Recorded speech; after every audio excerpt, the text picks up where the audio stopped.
You're not alone. If you need someone to talk to today, please contact Crisis Services Canada by either calling them at 1-833-456-4566 all hours of the day, or you can text them at 45645 at 4 p.m. to 12 a.m. Eastern Time. Remember, you're not alone, and Crisis Services Canada is here to help. Good morning, everybody, and welcome to this week's edition of Rise and Shine Manitoba show here on ASTV Productions. I'm your host, Graeme Forsyth. Happy to be back here for another Wednesday morning. Today's edition of Rise and Shine Manitoba is, of course, brought to you by AETI, Evolve Green, and Fabricland Winkler. In today's edition of the show, two people will be joining the show for sure. Not sure if Lorena Mitchell, president of Evolve Green, will be joining the show to give a solo report today, but I do know that Harry Siemens will be on the show today on this week's edition of the Farm Report to talk about the latest things happening in agriculture, as well as Gordie Tumilson of Pilot-Mound Hockey-Academy, goalie coach and marketing director. He will be coming on to talk about the same old stuff, the past weekend of games, as well as what's on tap for this week with practices and the goalie meetings, as well as the upcoming games for the academy. And Seth Rock will not be joining the show today. I will get into that later on of why he's not. It's nothing serious. I'll have Seth back on the show next week, but I will be going solo for this week's edition of Graham's Opinion for both parts, I guess, the hockey part and the football part. So without further ado, let's get down to business here on Rise and Shine Manitoba. And once that intro rolls, Manitoba, you know what it's time to do. It's time to rise and shine here on ASTV Productions.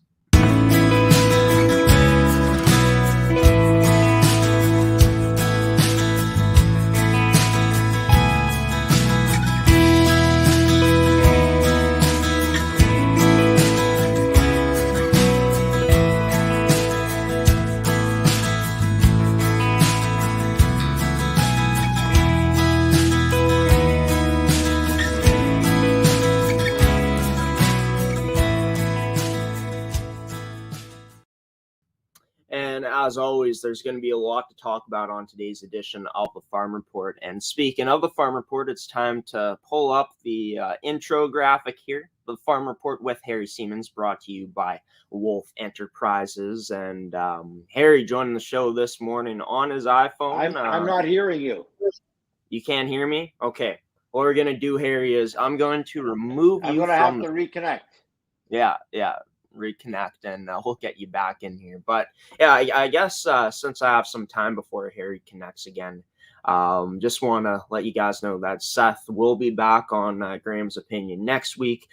He has started a new job, so he's just got to work it out with his schedule. So we will follow up on that next week with Seth and be able to have him on Graham's Opinion to talk about the Winnipeg Jets and some other news surrounding the NHL, perhaps talking about the trade deadline, also talking about the Olympics, which, talking about the men's hockey team, maybe the women's hockey team as well, but I won't talk about the men's hockey team today. For those of you that don't know, Team Canada, the men's Olympic hockey team, was playing this morning against the Sweden team in the quarterfinals, and Canada just could not crack Sweden's defensive coverage. Sweden played a fantastic game from what I saw in the third period, because I only got to watch the last 9 minutes, but a 2-0 win for Sweden, ending Canada's journey for a medal as they won bronze the last time around. So I think Harry can hear me now. Harry, are you able to hear me now? Yes, I did. It's as I say, I'm working off of my iPhone this morning, and just as I was coming on, I got a messenger call, and it's flipped me over. So anyway, here we are. Yes, I hear you. Yeah, it's great that you're able to hear me. Great that we were able to get it sorted out. And there's a lot to get into today. Let's start off with it. Talking about the convoy, the what's come of it at this point. Well, it's really hard to determine what is going on. I have people there that tell me one thing, you hear something different in the media, but we do have this emergency measures thing in place, I guess, at least almost. And so that's the sad part of this whole thing. And so, but I'm not going to get into the politics of it. I just talked to a on Twitter, and his name is Doug. And I asked him, I says, "How's the trucking business?" And here's what he told me. He says it's never been busier, but he says I don't. With my trucks, we don't cross the international boundary. They basically go east and west, and so for him, he says it's been awesome. But at the same time, we've also heard rumblings that we may see a situation where they would make the interprovincial truck traffic. I mean, people have no idea how integrated, not integrated, I should say, but how difficult it is. I mean, if you're a trucker in Manitoba, you got to get a plate for Saskatchewan. You got to get a plate for Alberta and British Columbia. And there's sometimes restrictions from one to the other. So there's more behind the scenes that happens. But at the same time, I like what Doug had what told me. He says, "I've never been busier," but he says I don't get into the headaches of traveling south and or north, south and north, the international boundary. So for now, I'm just going to leave it at that. I'm hoping that things can get back to normal somehow, not just from the protest, but from the restrictions that everybody's been facing. I mean, I know here in Winkler, we got a situation where a number of restaurants have opened up in their second week to everybody, and they've never been busier. So we'll see what all transpires after this is said and done. But I guess the biggest challenge that we continue to see is the lack of truck traffic going south and coming north uh, for various reasons. And yes, we've had the boycott, we've had the closures. Apparently, they're going to be opening today. But for the most part, we got to, it's a challenge, and we'll have to wait and see how it all works out. Yeah, for sure. And we'll, of course, continue to update the viewers on the situation going on, Harry, with the truck convoy. But, talking about the Seed Summit. I'm sorry. I'm going to have to come right back to you. Okay. Sounds good. Block somebody here. Sounds good. Sounds good. We'll wait for Harry to sort that out. It's a bit of a comical edition of the Farm Report. Never had Harry have so many problems. Kind of feel bad for him because I know that he loves coming on and doing the report. And yeah, he's on his iPhone today, not on his computer. He was telling me that he was recording the seminar. So yeah, great that Harry's able to still be on the show. Hopefully we're able to get him back soon. But yeah, like I was saying earlier, before we had Harry back here on the show, going to be talking about the men's hockey team next week on Graeme's Opinion, and Seth Rock will be back on Graeme's Opinion for next week. But most likely going to have Lorena Mitchell on the show to do the Solar Report today. I got a text message from her, so I'm going to check it out after this commercial break. For this first edition, the first segment here on Rise and Shine Manitoba, and update you guys if we are going to be seeing a Solar Report today. But Harry Siemens back here now. Harry, you got it all figured out now? We're all good. I hope so. Okay. So you go on with the next point. Yeah, talking about the Seed Summit, I know that's something you want to talk about. Just go into detail about what exactly is going on there. That's a great question for the simple reason when I thought through that, my father back in the early 50s was a seed grower, and that simply means he would grow special seed and go to a seed cleaner so that other farmers could have better seed to plant in their fields. So that's what growing seed. I mean, and at this point we have a number of seed companies that produce seed right from scratch, and the genetics that are involved and so forth. And so it's come a long way from when my father grew seed. And I grew up with being the son of a seed grower and was a seed grower myself for a number of years, because then it's a lot of extra work. But for my father, it was a good thing. The Seed Summit brought the entire seed industry, from the producers, from the regulatory, the association that runs the seed business across Canada, or at least administers it and oversees it and so forth. And so it was very interesting to see. They had a number of panelists that were farmers, one from the Peace River, and they had another one from Ontario and one from the Maritimes. And just to hear the difference in what's going on. But the biggest challenge right now, the companies that have the control over the seed business, we have researchers and companies, and then we have commercial seed reproducers, just like my dad was in the early 50s. So they're trying to bring them all together and not price out, take out some of those products and price them out of the market. They don't want more and more regulations. They want policies that are more flexible than just a government regulation that takes 5 years to change. And so it's interesting. I mean, seed costs are pretty high, and there's still always a debate between farmers who actually grow their own seed, clean it, put it back into the soil the next year.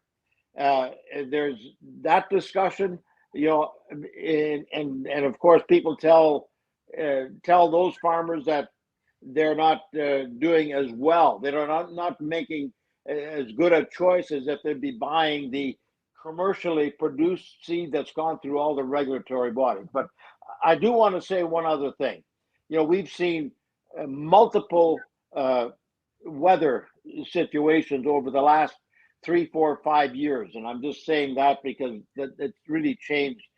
And I remember back a couple of years ago when I'd call him an old timer. He's probably younger than me as far as a farmer is concerned, but he was telling me, he says, Harry, we grew 60 bushels an acre wheat, and we probably had not much more than 1 inch of moisture during the growing season.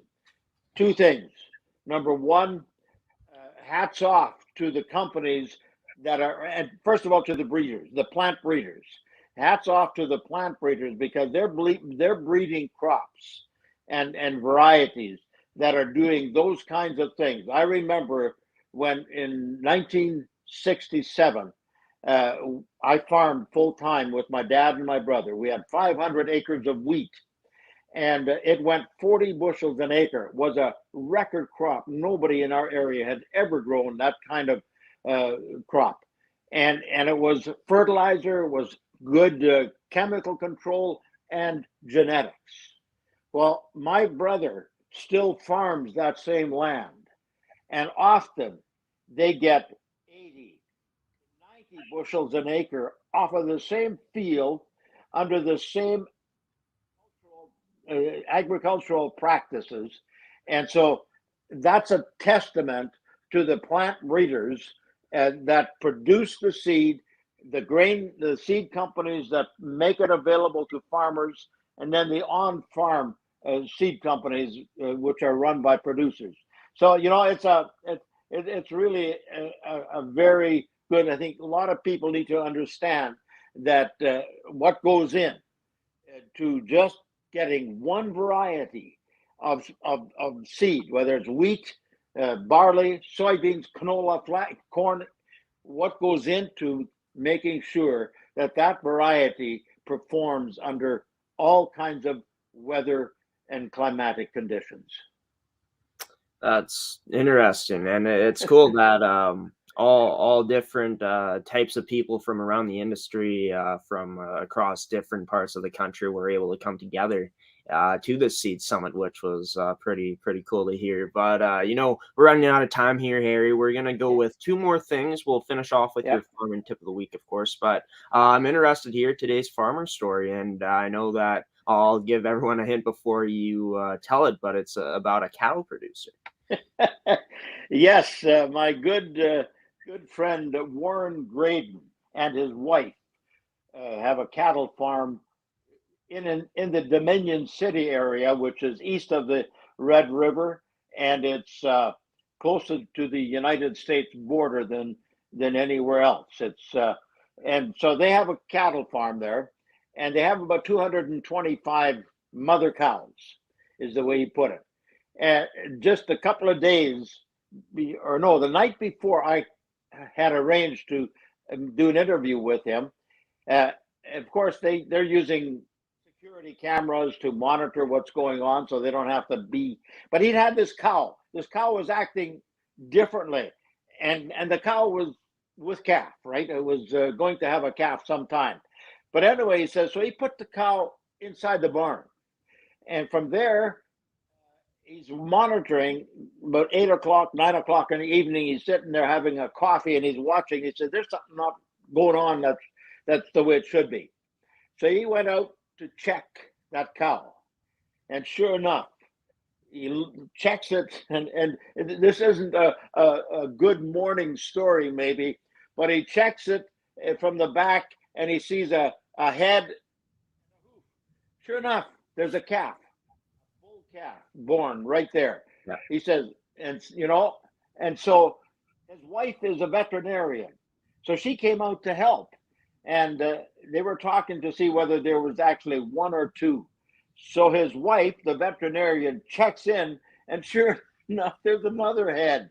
So they pull these calves out as far as helping the cow birth, right? So right before his eyes, bull calves that are healthy and looking great. I just I'm going to write up that story this week yet for publication. But I just found that so interesting. Here's a guy sitting in his easy chair having a coffee and a security camera. So anyway, that's the farmer story of today. Well, they keep getting better and better. I mean, another interesting story from Harry Siemens on this week's edition of the Farm Report this time. Can't wait to hear your story, your farmer story next week, Harry. But let's dive into it. The final question here. Your farming tip of the week for farmers on Siemens Says here on Rise and Shine. My farming tip, again, somehow they always kind of develop from something we've talked about on the specific show.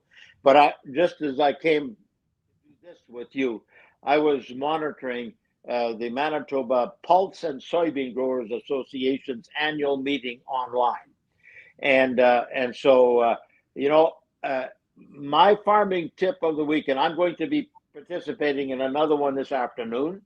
I'm going to be tomorrow, same thing, the morning at 9 o'clock, and then in the afternoon.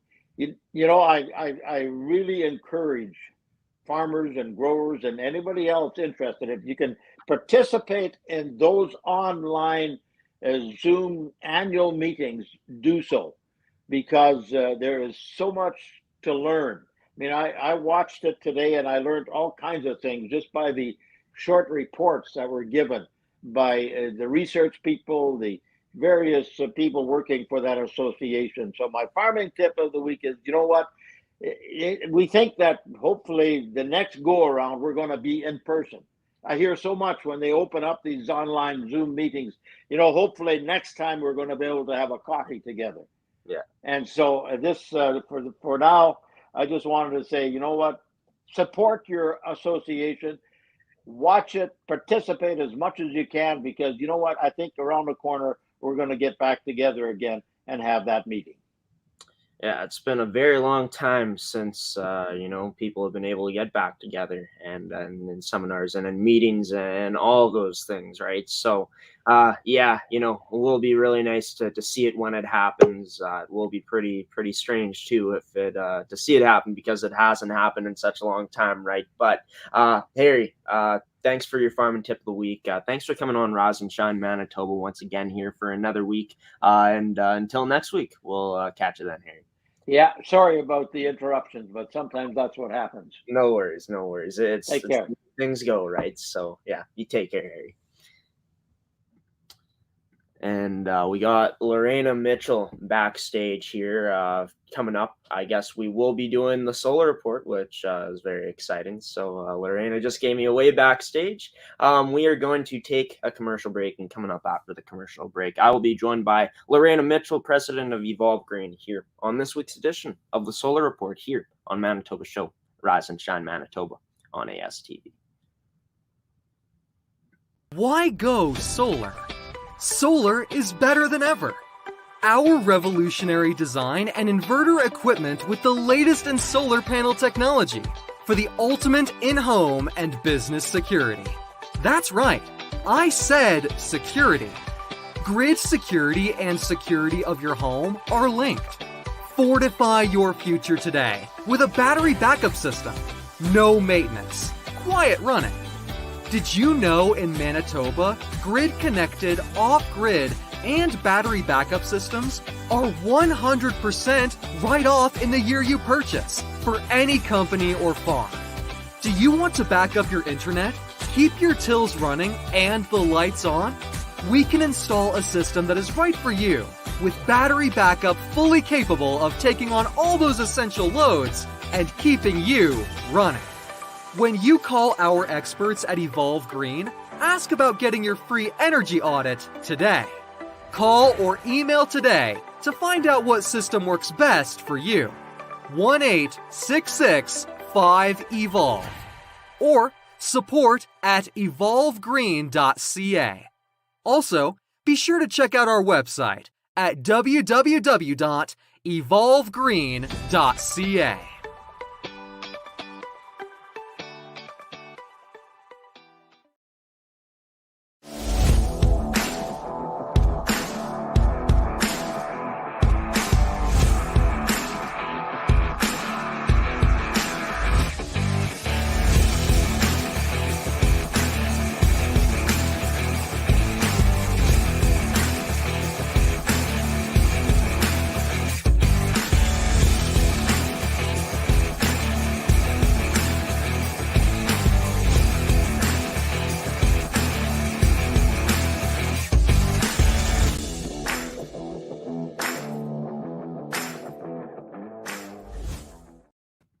Welcome back to Rise and Shine Manitoba show, brought to you by Evolve Green, AETI, and Fabricland Winkler. You guys just heard from Evolve Green in one of the two commercials that were just played. And welcome back to the show, everybody. Harry Siemens joined the show here. First up, as is tradition on the Farm Report, to talk about the latest things happening in agriculture. Gave a great farm story as well, and another great farming tip of the week. But it is time now to do the solar report here on Rise and Shine Manitoba, and joining me is the president of Evolve Green, Lorena Mitchell. Lorena, great to have you on the show here. Great to do this in person this time, being able to ask you questions. How are you on this one? Good morning. Well, I'm doing great. I was doing a lot of research this morning on the current conditions for the pole flip, which I said last week we were going to talk about that this week. So pretty excited to tell people a little bit more about that, and how this impacts us here on Earth, and what we are seeing actually in the current conditions as a result of that, and how the solar flares impact the Earth as a result of that pole flip. So that's pretty interesting. So how are you doing? It's pretty I don't know, the weather has been crazy. I've found over the last number of weeks that almost daily, even hours in to after I've checked what the weather conditions are, they're changing. Are you seeing the same? I've seen a lot of snow. I'll tell you that. A lot of snow has been coming down. We always tag Evolve Green on Instagram, and that's your account. And then I saw one of your posts. You're like, please stop. We have enough. It was, we have had quite a bit of snow, which is crazy. But I'm doing good. And these roads have just been incredible. I know it's last Wednesday, after doing the report, I had gone into Steinbach, and I came back and I was doing 50, okay, because it was like a lot of ice sitting on that road, and I was in 4x4. I was doing all the right things, had my hazards on. So it was, those other ones that think they can drive faster can go, and understand that I'm not going to drive faster. I mean, I hit a curve. I didn't touch my pedals, but it all of a sudden just sideways, and did a 360 spin when I tried to correct, and ended up in the right direction on the road, and okay.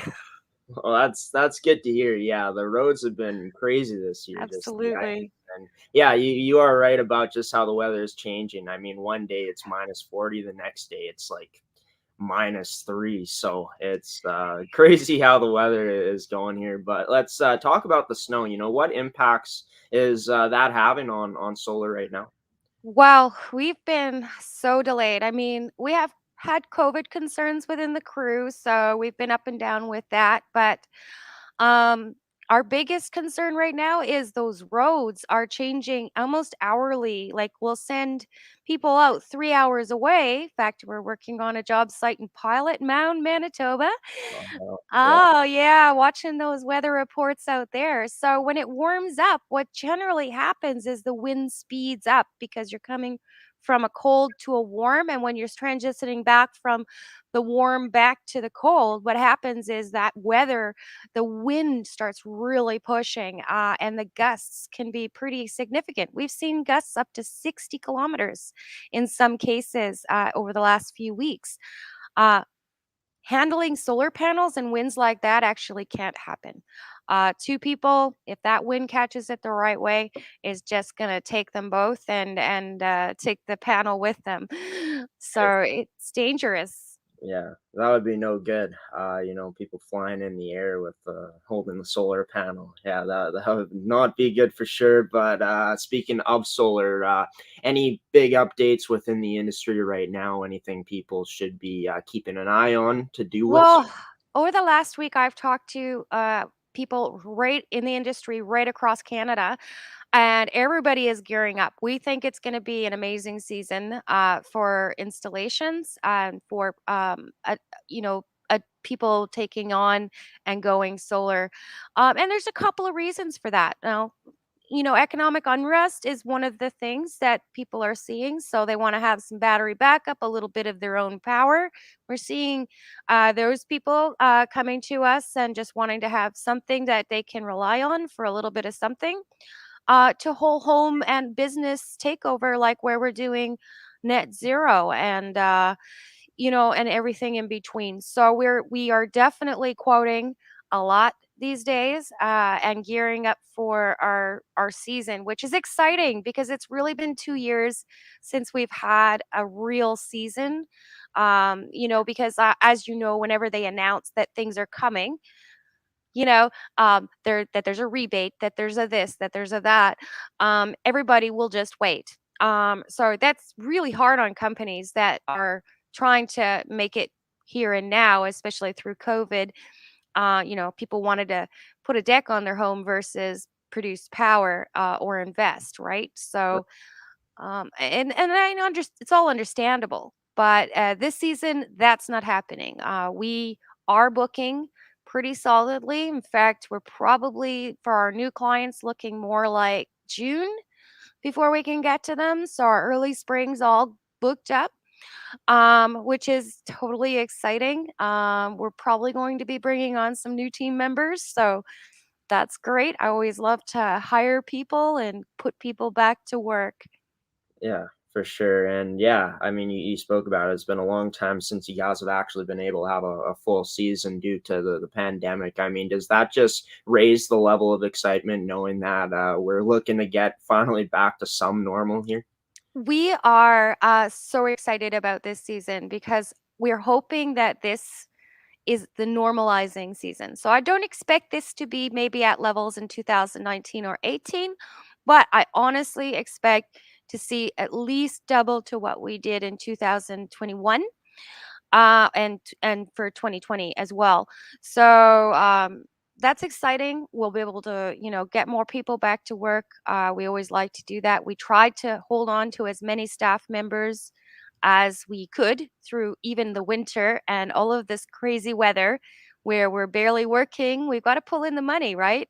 To Right. pay people. If we're not paying people, we can't, can't keep them. We can't expect them to stay. They got to, make money somehow, right? So trying to keep our techs with us, and they've been holding on really tight at the beginning of the pandemic. As you might remember, I mentioned this before, we lost actually two stellar lead hands to a company called Sunly out in PEI because they had an active program out there. And of course, weather more conducive to installing year round, which is always nice.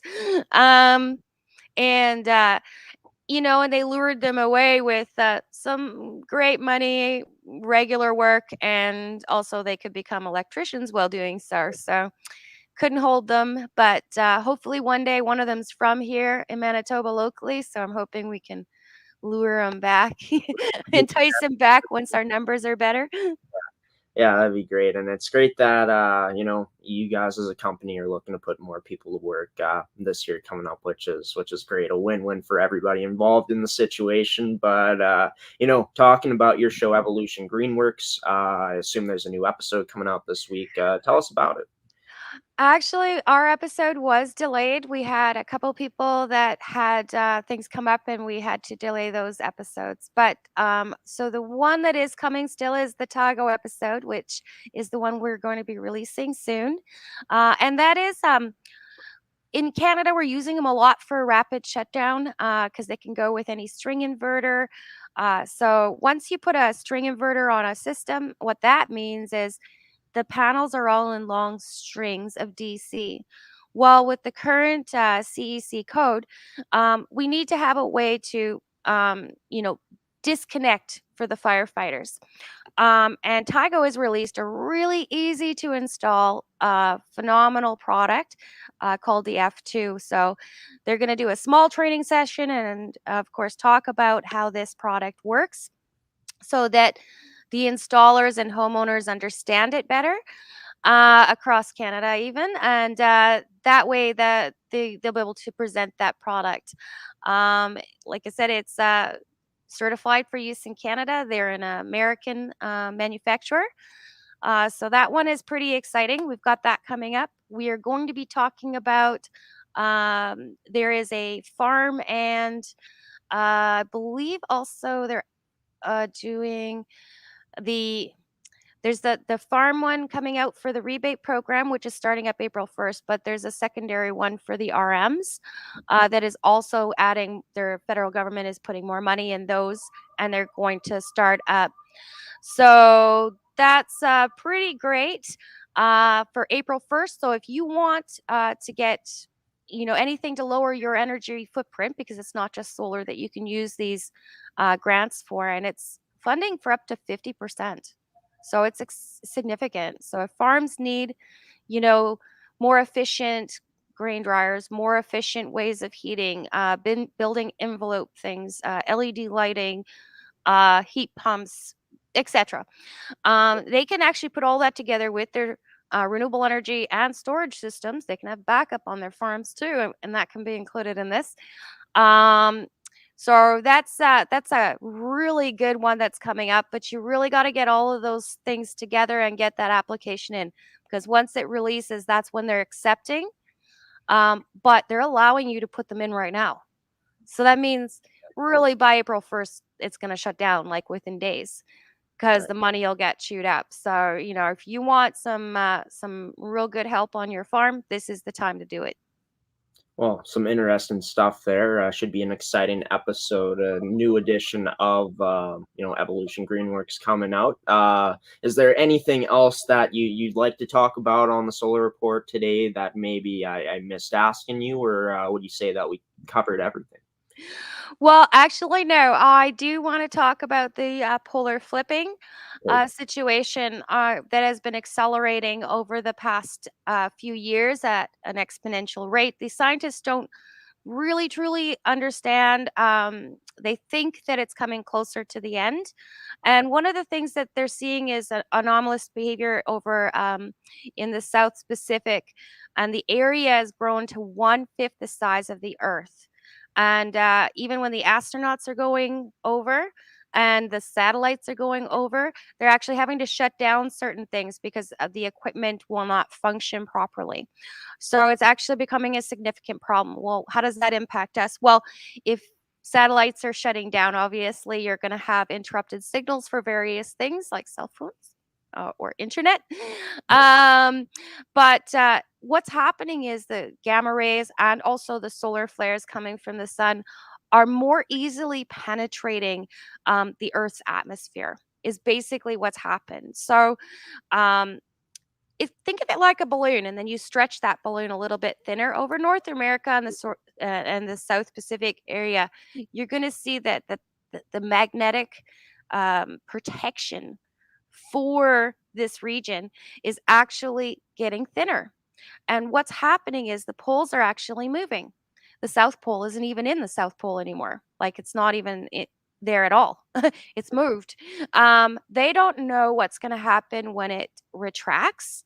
It can mean that the South and the North will actually be in opposite positions, which can happen, or it could go back to where it should be or where we're used to it being. And to be fair, it's been like that for 780,000 years since our last full pole flip. Now, that sounds like, wow, then how do we know it's going to happen soon? And it's because the science is tracking that magnetic sphere and what's happening. And also, they think it has also something to do with the speeding up inside of the Earth's core as well. And it's just a natural event that occurs, and they can see it in like the iron filings in the Earth's layers. They know that this has happened before, and before that last event, which was 780,000 years ago, it used to happen approximately every 300,000 years. So they don't know why the change. They do know in the last decades that it is speeding up and moving further apart and getting weaker over South Pacific and the North American region at the moment. So they think it's kind of like, when you pull something taut and then all of a sudden it snaps. They think we're getting to that snap point is basically what's happening. So what's interesting here is that now when we have a solar flare and we're coming, and why it means something right now is because we're coming into that solar maximum. So in other words, we're seeing much more activity on the sun. For the last 11 years, we actually have had a very calm star and not very much magnetically going on with solar flares. We didn't see any ejecta coming off of the sun that much. It was fairly calm. But now we're seeing those sunspots are quite roiled. And this is a cycle that we're in. So we're starting that solar maximum cycle as of last year. And we've had some pretty good flaring activity, actually. Those are those beautiful aurora borealis that we love to look at. So, and that's why we've been watching our star quite a bit, because we have less protection now than we did on the last solar maximum. Right. So it will impact things like electricity much, and electronics and radio signals and flights and all of those things much more for much less of a CME now. So we had one hit last week. I believe it was February 9th. It came in a little faster. They were a little cautious, but it really only caused a bit of radio signal problems. One of the things it did cause, though, all over the world, they saw where the birds, like flocks of birds, all of a sudden pushed down to the earth. And they tried to say it was predators. They tried to say all this other stuff, but magnetic push. So when these CMEs hit, actually birds, things that fly, definitely have a lot more sensitivity to that magnetic change. So that's why they figure the flocks kind of fell and then were able to then go back up. Wow, that's a lot to take in. What's happening right now with that situation, and I see it here. That's a visual of what it looks like. Yeah, so this is actually the current conditions right now, and you can see that we have been broken up into 3 different regions: the polar, the auroral, and the subauroral. We live mostly in the subauroral in Canada. Right? So this is where, when we start to see activity here, this is where we might see those aurora borealises happening. Just like in 2011, it was really beautiful. I know my family, myself, we used to actually lay down on our front yard, which was the best view at our place. And we used to lay down as a family and watch them dance in the sky, because that was the last solar maximum. That's also conversely when Quebec lost their power for 3 weeks, when we had a big CME strike the earth. So although we were enjoying those aurora borealises because they just look gorgeous, don't they? Yeah.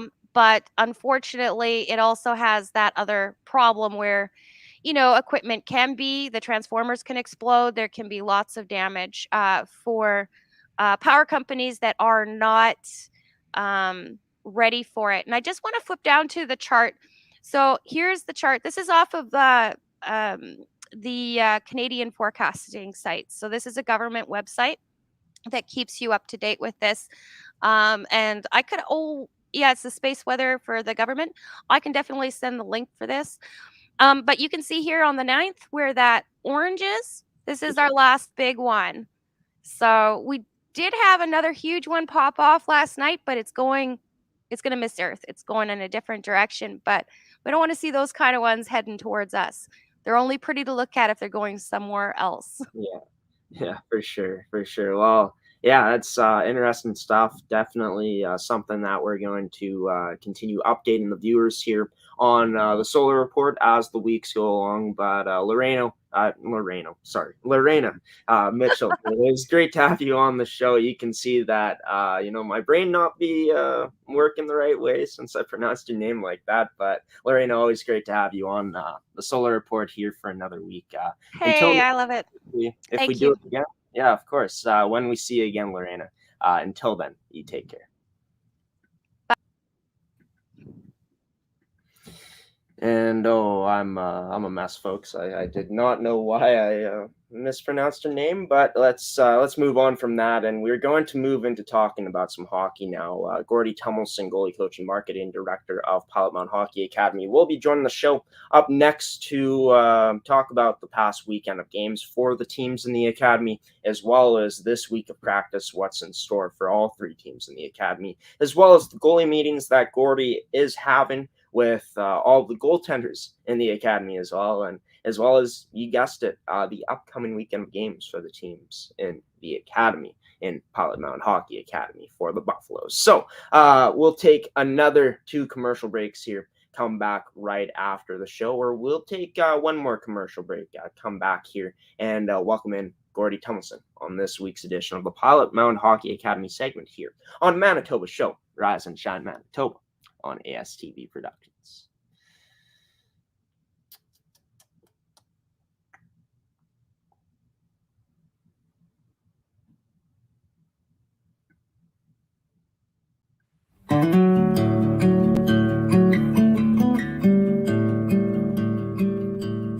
Hello, my name is Lorena Mitchell, owner of Evolve Green.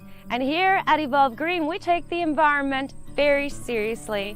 We have a 10 kilowatt solar system that offsets our main facility by 75%, as well as maintaining natural prairie on our grounds.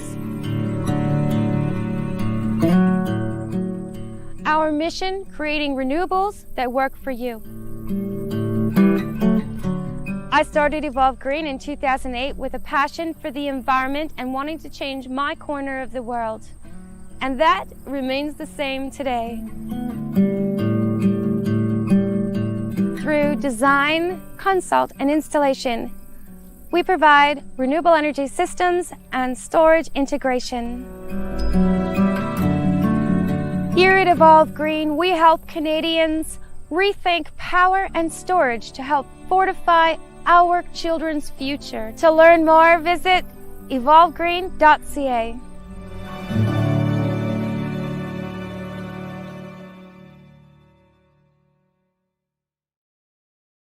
Pilot-Mound Hockey-Academy goalie coach and marketing director Gordie Tumilson joining the show on this Wednesday morning on Rise and Shine Manitoba. Gordie, this weekend in the academy, I know that there was a game this past Wednesday for the U15 prep program. The U18 female prep program ended up only playing one of their 2 games. And then for the U17 group for the Buffaloes, taking a look at their schedule, just 1 second here, Gordie. I'm just loading it up on my computer. Taking a look at the U17s their past weekend, they were in action for 4 games. But just taking a look back, going back to the U15 game that was seen here on the network this past Wednesday, how the U15s ended up faring into that one, losing 9-0. Yeah, the Rink Academy's got a great team, and so we take it on the chin again, but that's okay. We're our brand new program, and that U15s, we've got a lot of young kids. I know that I think 17 of the 20 players that the rink has are the older age kids that'll be turning 15 this year. Our guys, half of our team is younger, quite a bit smaller, and so we in the hitting, of course, has just gotten started for them. So we take it on the chin a little bit with size and experience, etc. That being said, the kids fought hard, and I'll be quite honest with you, we're getting better against teams like that. Once in a while, we get a few minute letdown, and that usually costs us something. But for the most part, where our guys are getting better, and they're doing better things. So we're not happy with the loss, big loss, but certainly happy with their effort. Yeah, and I asked Cody Wall this question yesterday on Coffee with Graeme, but I'll ask it to you. For this U15 group, they've been blown out before this season, many times, but there's been times where they've answered back and, showed a really great effort the very next game, and were able to even come away with some wins sometimes. But this time around, it is their second big blowout loss in a row, of course, losing 14-0 against the Northern Alberta Extreme team the game before they played RHA. So at this point, how do you feel that this U15 program will be, faring to look to bounce back? Well, we unfortunately have 5 games against those two teams in a row. We've got RHA three Wednesdays in a row coming up again. We've got two games on the weekend against the Extreme in Pilot-Mound. So we expect to be, in that same position when we finish up these 5 games. Learning experience every time, trying to get the kids to look at video, to look at what where the bar is set for them as individuals, and young guys, of course, they have they're full of that pea and vinegar sort of thing. So as we talked of before, and we hope that that continues for them. That's what we're gunning for here. And that we have that kind of energy available when we play teams that are a little bit more competitive. Moving over to the U18 prep female program now for Pilot-Mound Hockey-Academy. One of the other teams in the academy that was broadcasted this past weekend. Of course, they played on Saturday against the Rink Hockey-Academy Winnipeg U18 prep female team. They were also supposed to play on Sunday, but as we all know, Gordie, due to the weather, it ended up canceling that game. But a 6-1 loss for the Buffaloes this past Saturday against the RHA Winnipeg team. It was a 2-1 game. After that first period, the Buffaloes only let up 1 goal in the second period, but then RHA broke it open even more in the third period with 3 in that period, making it 6-1. But going back to that game, the effort from this Buffaloes team against RHA in that 6-1 loss. Yeah, it was super for 2 periods, and to be honest, our guys battled really hard. We got some really solid goaltending in the first 2 periods. A little bit of a let up maybe in the third. That RHA team again is very, very good, drawing from a big population in Winnipeg. So they've got the cream of the crop playing for them, along with St. Mary's and Balmoral Hall. So those 3 teams always look pretty darn good, and so for us, our girls put up a good battle, and we got everything out of our kids that we thought we could get, and that's as much as we're going to do. So we got a little bit tighter goaltending at a couple of shots, but other than that, it was a reasonably good game, hard battle, and we made them work for their goals, and that's, I guess, you have to work, look at that as a positive. Yeah, for sure. I mean, making a team like RHA work for goals, definitely a huge sign of improvement in a Buffaloes team like this. Talk about, this improvement at this point, how you feel like these improvements that this team has been making throughout the season, even though they have not been coming away with the results that they exactly want, but how those improvements that they have made should, do them well in these last 6 games they got on the regular season schedule before playoffs. Yeah, the kids are starting to round into shape a little bit with some better passing, better power play. All those kind of things make for better positional play, better play altogether. And it's been a struggle to get them there, but those kids have battled really hard, and when they show up to the rink ready to play, it can be a competitive game no matter who we're playing against. And so we're looking forward to, our team being better all the time, bringing scores down. The rink would have beat us by 10 last time. It was only half that, earlier in the season, I guess, but it's only half of that this time. And so maybe again, next time we play them, it'll be less than that. So improvement individuals, and then on team play as well, we're starting to get it, and maybe just in time for some playoff shenanigans that we can knock off some of those top teams. That would be fun, and that's what we're gunning for. Moving over to the U17 program now, Gordie. They had 4 games this past weekend. They were in Cairnport, Saskatchewan, playing at the Barkman Arena for all 4 of their games. They ended up losing 4-3 to the International Hockey Academy on the 11th. 2 games on the 12th. They ended up losing both of those 5-0 to the Notre Dame Hounds, 5-2 to the Edge School. And then they ended up finishing off the weekend with a bang, 7-4 win against the International Hockey Academy. Going back to this past weekend for the U17s, how they're feeling after it all. Yeah, I think it almost went as expected. We thought we could win the first game and the fourth game for sure. And we won the fourth game. We came up short in overtime on the third and the first game. That was too bad. But full credit to IHA for winning that game and whatnot. The 2 teams on Saturday are better than we are, and we acknowledge that. Our kids gave it their best, and so it was sort of a successful weekend. We didn't get blown away on the 2 Saturday games, kept the scores down a wee bit. Goalies are pretty good again, and whatnot. And then we were very competitive in the first and fourth games, and won the one on quite handily in the on Sunday. So, coming home, it's an easier bus ride coming home when you've got a win under your belt, and so we're marginally feeling a little bit better than we did going up there. Yeah, and going back to that win that they had against IHA, this Buffaloes team was down 3-2 heading into the final period of regulation in that third period, but then they finished with a strong 5-goal output in that third period to make it a 7-4 game. Of course, IHA had a goal as well in the third, but just that ability for this team to be able to finish strong, not only that, coming back and erasing a deficit that they were facing.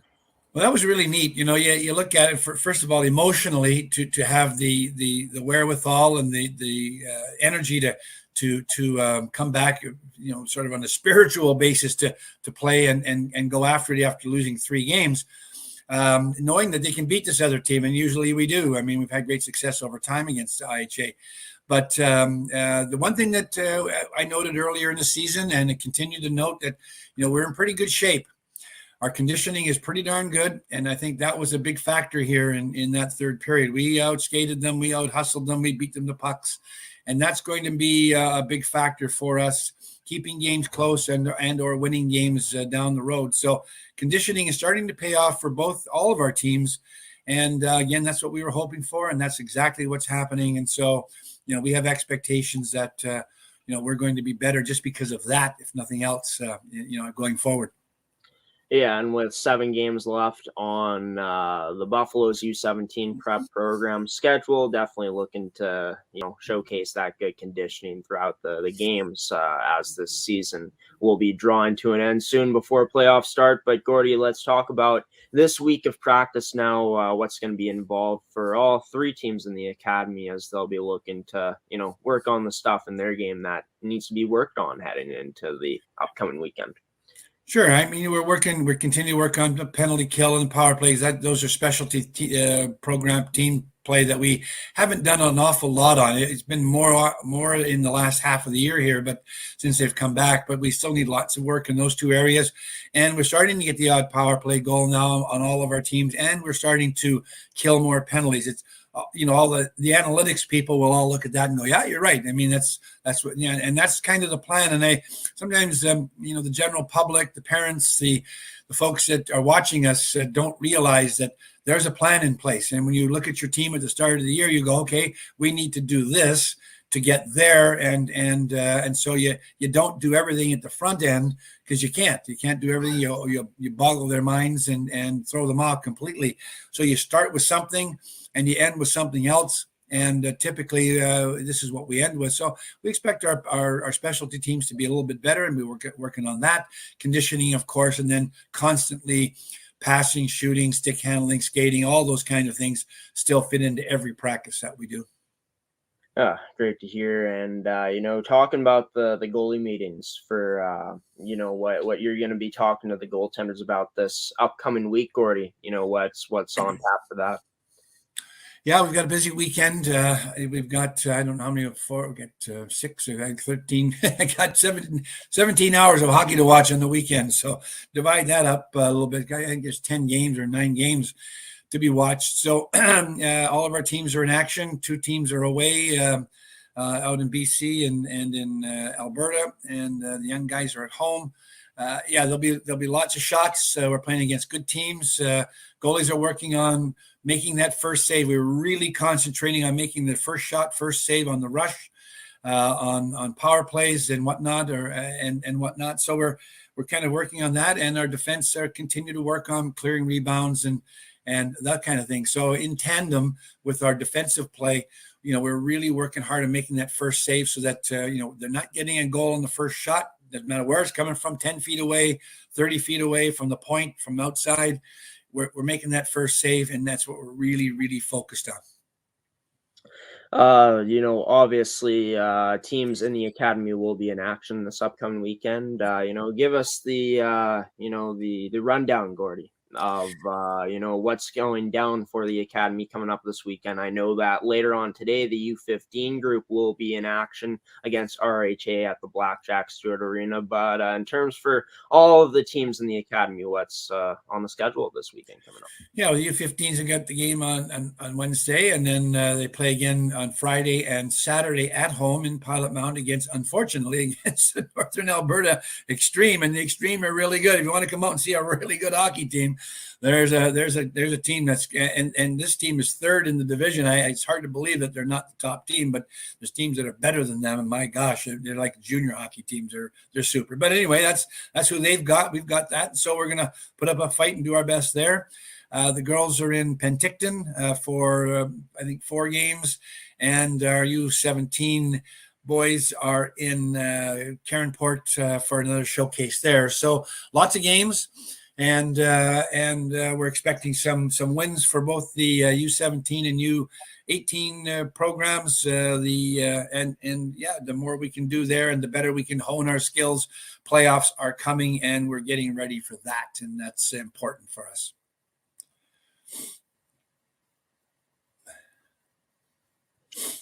Sorry about that, Gordie. You kicked me out. There you go. Well, we've been kicked out of better places. There you go. Did you end up finishing the answer? I did. I finished that at my comments. So yeah, you're welcome to, or I can give it to you again. Right on. Well, we'll leave it at that. My apologies there, everybody. No For some reason, my browser likes to kick me out of StreamYard. I don't know what it is. It's a new thing. Maybe my computer just hates the program. I'm not too sure, but it's early in the morning.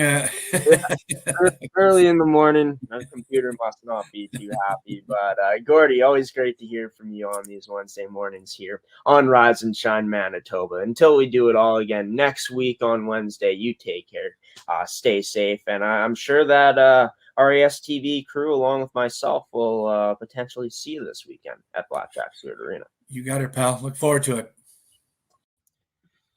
Gordie Tumilson on this week's edition of the Pilot-Mound Hockey-Academy segment, joining the show here. It's great to, be able to connect with Gordie as always, and to let you guys know there is a Pilot-Mound Hockey-Academy game coming up today on the network. Loading up the schedule here to give you guys the exact time of when the U15 program will be in action for the Pilot-Mound Hockey-Academy Buffaloes. So they will be in action today at 4:30 p.m. to face off against the Rink Hockey Academy. Looking for a better result this time around, trying not to lose 9-0. I'm sure the Buffaloes will look to, put up some goals this time around. That would be the hope for them for sure. But Seth Rock will be on the call for that game. I will be at home. And yeah, might tune in and see how the big man's doing. And by the way, Seth Rock, like I mentioned, will not be joining this week's edition of Graeme's Opinion due to that he started a new job. So, he's still working for ASTV, but the schedule just did not work out for him to come on this week. So I'm going to figure something out for next week to get Seth Rock on the show because I do enjoy talking about the Jets and the NHL with him. But it's going to be a solo edition, all solo edition of Graeme's Opinion for the first time really in forever. Not in forever, but first time since about December since I've done one of these Graeme's Opinion segments on my own. So should be interesting, should be a lot of fun. Stay tuned for that coming up after this next commercial break here on ASTV Productions, Rise and Shine Manitoba show here on ASTV.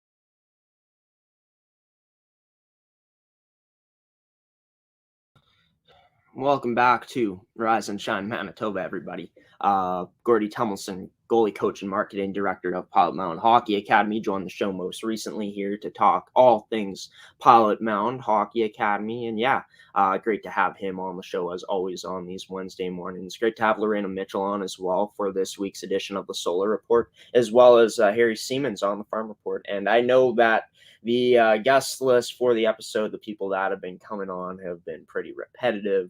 They will still be joining the show moving forward, of course, but I'm looking to, get some more people on the show, like Bill Johnson, Executive Director of Football Manitoba, Adam Wedlake, Executive Director of Basketball Manitoba, Scott Dixon of, Winnipeg Youth, the Winnipeg Youth Soccer Association, as well as Don Klim, the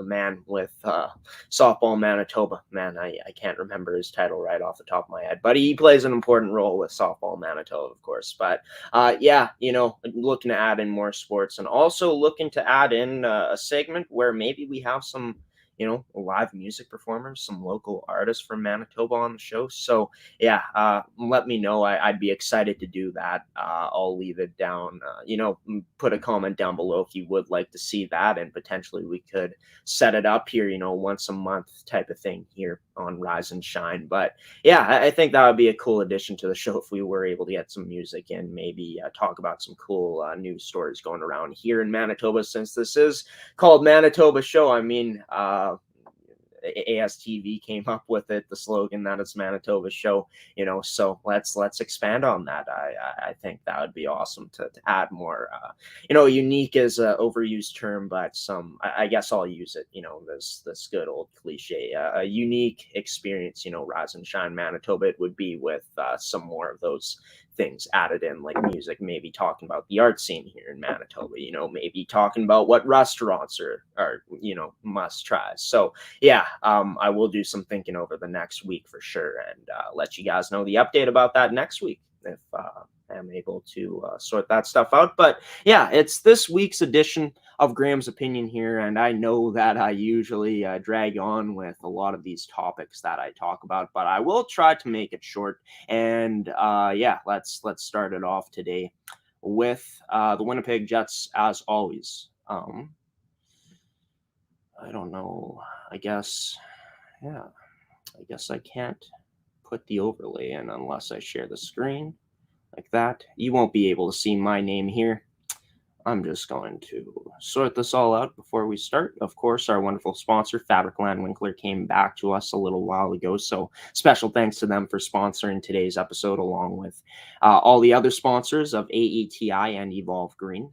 Be sure to check them out if you want to get more familiar with their brands, the brands that we are sponsored by here on Rise and Shine Manitoba. But yeah, let's get down to business now, talking about the Winnipeg Jets. 1-1-1 in their last 3 games since that win they had against the Minnesota Wild. They had a 4-3 loss on Friday night last week to the Dallas Stars in overtime, a 5-2 win over the Nashville Predators on Saturday, and a 3-1 loss to the Chicago Blackhawks on Monday night.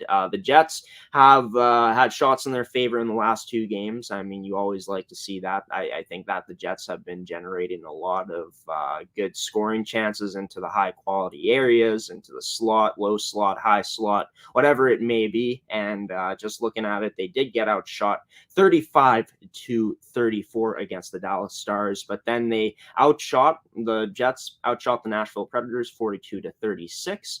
And then they ended up outshooting the Chicago Blackhawks in Monday night's game 32-23. In terms of the special teams, the Jets are, haven't scored the most on the power play in the last 3 games. I guess they're averaging a power play goal per game in the last 3 games, as they had 3 power play goals on 8 power play opportunities against Nashville, but they went 0 for 1 on the power play against Dallas. The Jets also went 0 for 1 on the power play against Chicago. But I will say this, I think the Jets are getting a lot of good chances because they're starting to finally, settle down on the power play, working the puck around a lot better, a lot more smoothly. It seems a lot more seamless, able to break down these PKs as, we've been seeing, and just not able to buy a goal all the time, but nice that the Jets were able to get 3 out of the 8 chances that they had against the Nashville Predators. In terms of the penalty kill, it's been really great for the Jets. They killed off 4 of 4 power plays that the Dallas Stars had. They only let in 1 power play goal against Nashville. They killed off 2 of the 3 power plays that the Jets faced. And they also only had 1 penalty kill, and they killed it off against the Chicago Blackhawks on Monday night. But, talking about, I think, the pros and cons for the Jets in these games, I feel like it's a trend here where I talk about these things, in my opinion, from what I've seen from this team, because this team, I think, has been good on the forecheck as of late, battling in the corners, good support on the forecheck, winning the puck battles, and getting good possession. And then that goes into the Jets being able to have that good puck movement in the O-zone, opening up space just with the puck movement, spreading out the opposing team, and really able to work the puck around until they're able to get it into those high quality scoring areas like the high slot, the low slot, and in tight. I think the PK has been another strong suit for the Jets. And I think that the Jets have been getting, some good opportunities on the PK, like some rushes. And I think that Adam Lowry has been really good on the PK when he's been playing there.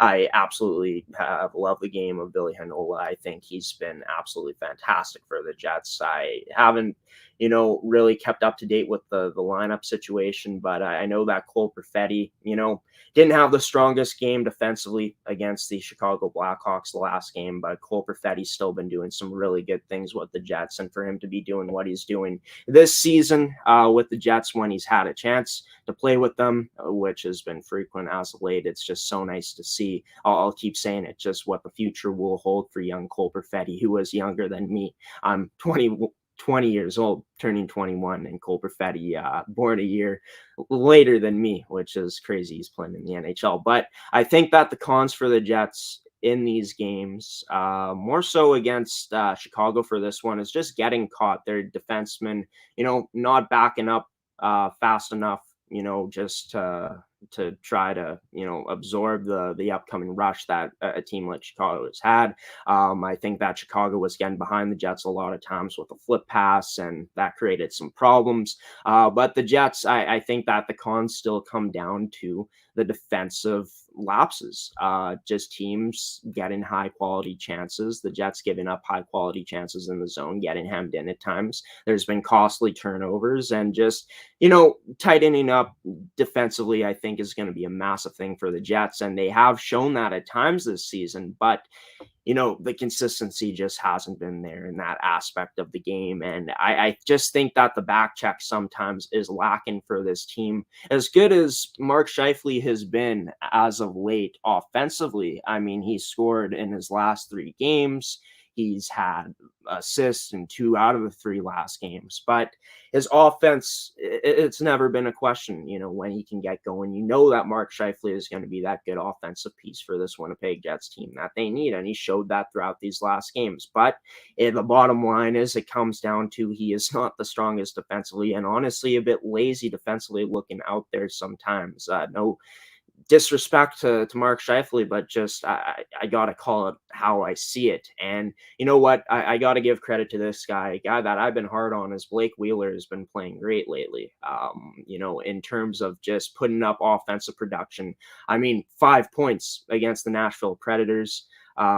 Sure, he didn't have points in the other 2 games, but as hard as I've been on Blake Wheeler, I think that Blake Wheeler has shown some really good things since he's come back into the lineup for the Jets. I think that he does a lot of the little things right, and he's been doing a lot of good things like driving the puck to the net, getting his passes connected with players too on the power play, which is huge to see, and just being in those right places for the goals and putting them in. Do I think that, he is what he used to be? I don't think so, but I think that like a game against Nashville, he can show spurts of, some vintage Blake Wheeler as he had 5 points, which was just great to see for him. And I want him to do good. It's just, I'm going to be hard on Blake Wheeler when, I see fit. And hey, I'm just a kid talking in his basement about hockey and sports, right? So, these guys are playing in the NHL. Who am I to judge? But, I think that the Jets, it just comes down to consistency in their game, because they do have the skill. They do have the game to play with these teams and beat them. They were able to beat Minnesota last week, which was great. They were able to beat Nashville, which is one of the top teams in the Central this season. Sure, they fell short against Dallas and Chicago, but it just comes down to that consistency with this team and how they play. And, that's not going to get you into a playoff spot if you're unable to be consistent, and that's something that the Jets have lacked this season. So tough games coming up against Minnesota. I know they're playing against them tonight. That will be a tough one. Not sure if the Jets win that one, but they could come out firing on all cylinders, coming out trying to rebound from that game that they had against Chicago, suffering their latest loss. I think that you just take a look at the other teams that they got up on the schedule coming up.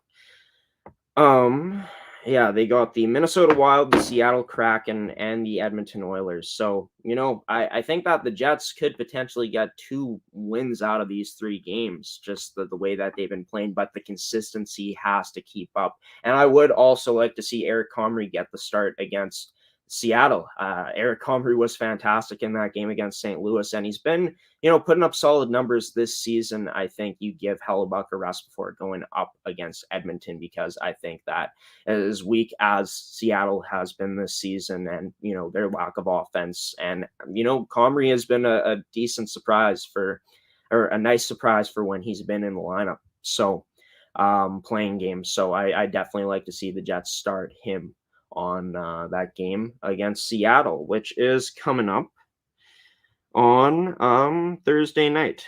So the Jets playing a back-to-back. Could definitely see Comrie playing in that game if Hellebuck plays tonight, which I assume he will be playing. He is expected to play. So and Eric Comrie is expected to play against the Seattle Kraken. So there you go. But that's going to do it for the Jets talk.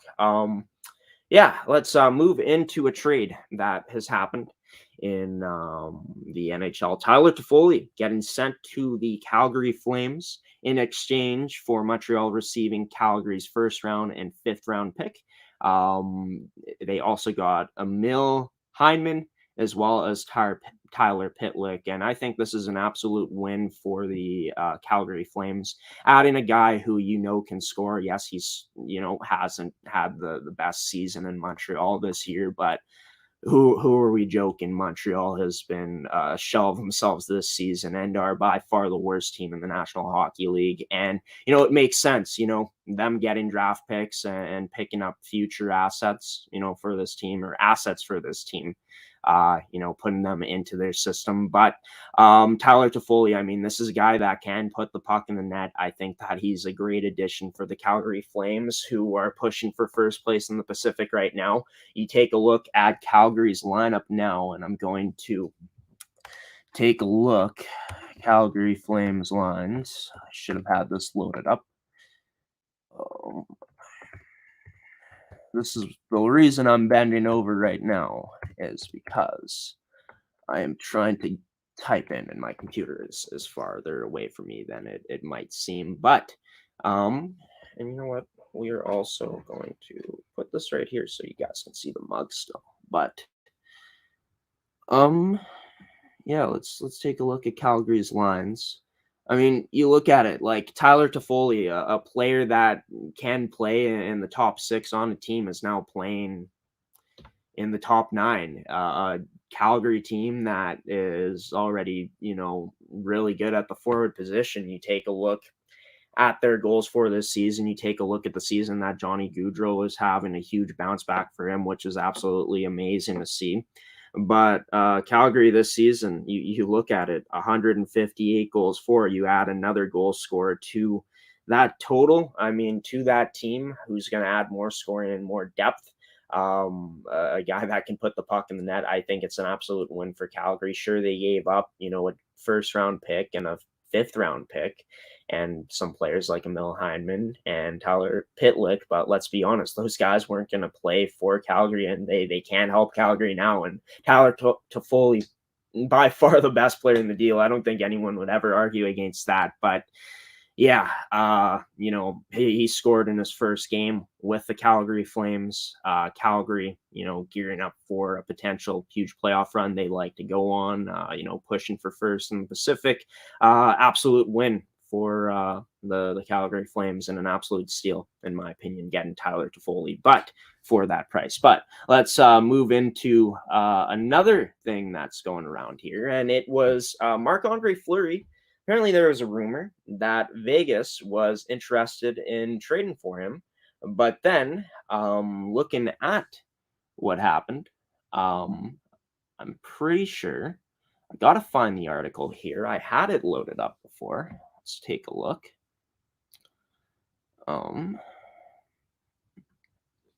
The Golden Knights GM spoke about this in an article put out by The Score. I'm not sure if The Score interviewed him or they got the story off the National Hockey League. But anyways, yes, he told the Las Vegas Review-Journal, David Schoen, I'm not sure how to pronounce his name, of the Las Vegas Journal, that I wouldn't normally speak officially parentheses closed on such things, but there will be there will be so much racket about this. It's important to let people know that it's not going to happen. Talking about their potential trade for Marc-Andre Fleury, who was, the Golden Knights goaltender since they've started in the league. Of course, they ended up trading him to Chicago, but he said that there is absolutely no credit, I guess, to the rumor at all. So that shuts down right away. I mean, Marc-Andre Fleury is worth $7 million, and with Vegas's cap issues, I know that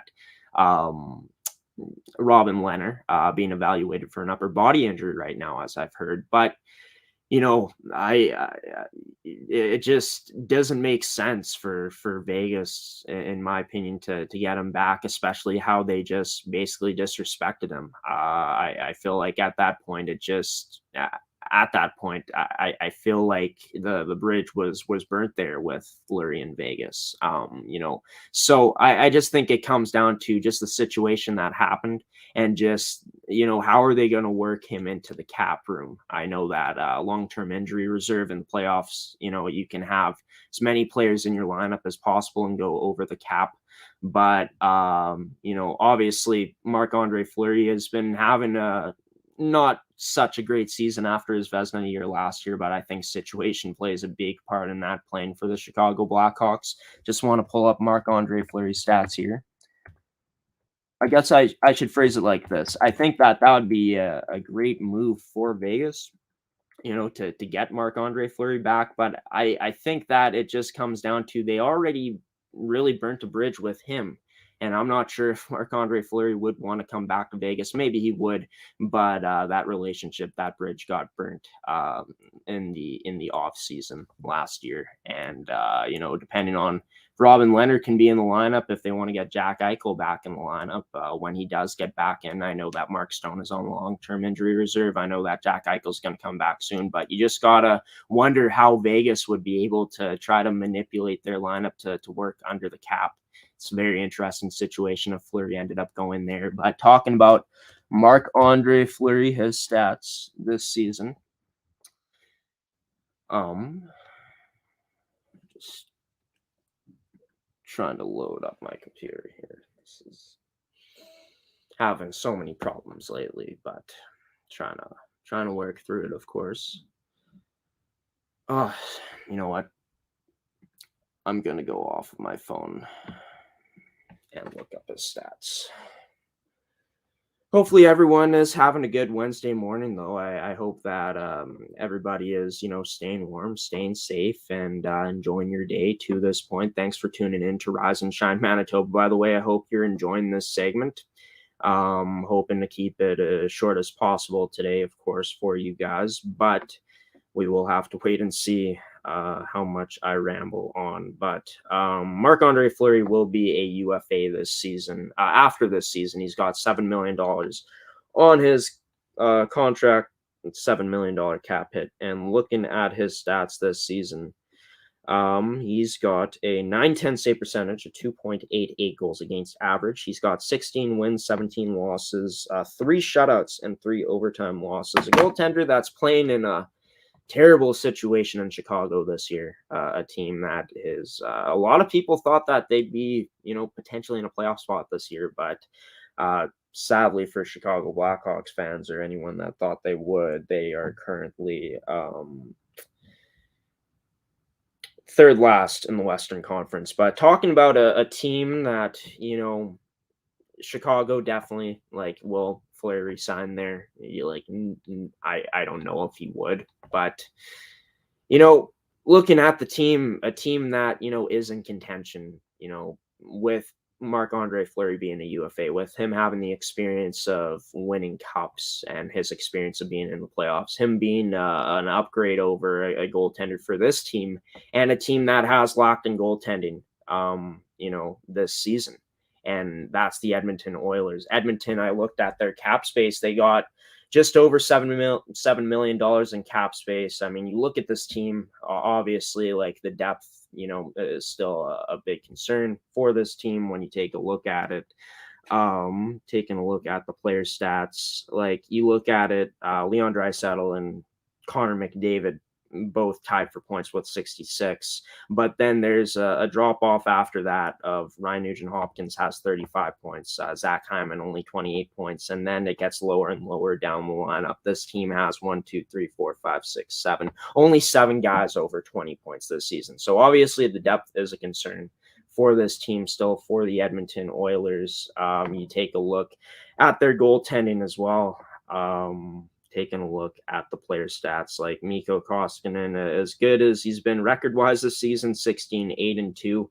Yeah, he only has a .900 save percentage, which isn't that great. All their goalies, the best goaltender on their team in terms of save percentage this year is Stuart Skinner, who has a .913 save percentage, but also has a .500 record. And you take a look at Mike Smith, 4-4-1 on the season, as well as he hasn't played much, a .904 save percentage. But to be fair, this is a team that their team hasn't played the best in front of their goaltenders at points. Their defensive zone coverage has been lacking. But you bring in a guy like Marc-Andre Fleury, who knows? You got a massive upgrade at goaltender, when you bring a guy like Marc-Andre Fleury in, and maybe Marc-Andre Fleury could channel some of his playoff magic that he's had in the past, going absolutely sensational. It would be interesting to see. But I think that Edmonton, if you're looking to get a goaltender, and a guy of Marc-Andre Fleury's caliber is already is on the table, I think you definitely take that move, because even if you aren't able to re-sign him, you could get up for the playoffs. You're in a playoff spot right now,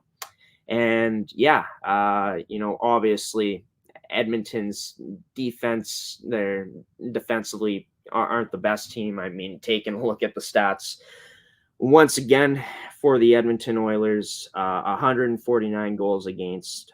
Who knows how Marc-Andre Fleury would do in that situation, but a change of scenery again could be good for him. And who knows, he could be able to steal some games for Edmonton. And, not saying Edmonton is going to be successful in the playoffs if they are able to make it, but if Fleury is able to catch lightning in a bottle, if the Oilers are able to figure it out up front and able to, if their depth is able to come through, which is I wouldn't bank on that, but I think that Edmonton would be a good fit for them to go out and get Marc-Andre Fleury, because really a huge concern on their team this year not only has been the goals they've given up, but they don't truly have a solidified number one goaltender out there, and I think Marc-Andre Fleury would give them that. But let's get into the NHL coaching changes now. Martin St. Louis, former NHL players, the new interim head coach of the Montreal Canadiens, took over for the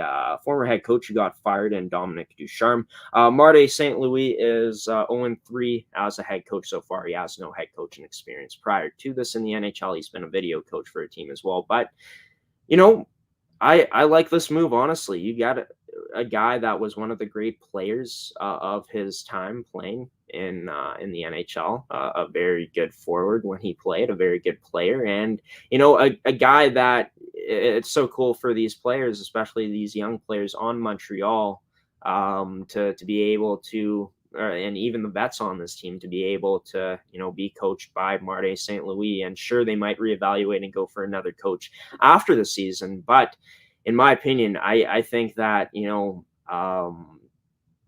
I think that it's great that they're trying this option, getting a former player who's played in the NHL, who is, pretty sure he won a Stanley Cup. I can't remember, but was able to win Olympic gold as well. I mean, this guy has a lot of accolades throughout his career. One of the great players that when he played in his era. And, I think like for Montreal, just getting that chance to have a guy like Martin St. Louis in the building, even though he hasn't had head coaching experience before this, is a cool story for sure. And I think that obviously I don't think that St. Louis is going to be able to turn this team around. I think this team is going to be they're last place in the league. They only have 8 wins, but to have Martin St. Louis here, to see how he does throughout these games, maybe you don't have to look for another head coach if he does good, and he's got that francophone connection, right? He's bilingual, as I should say. So that's something that Montreal always looks for. But in terms of the Edmonton Oilers, they are on a 3-game winning streak, and they ended up switching over to coach Jay Woodcroft. And obviously going away from Dave Tippett. Dave Tippett was just not, getting done. Had to think he lost the room. But I think it was a time for a change in Edmonton at head coach with Tippett being there and not being able to have success. At the same time, sure, you can say that, Tippett, got the raw end of the deal coaching this team, because they're still recovering from the moves that Peter Chiarelli made. I heard someone talk about that, and that is a fair point.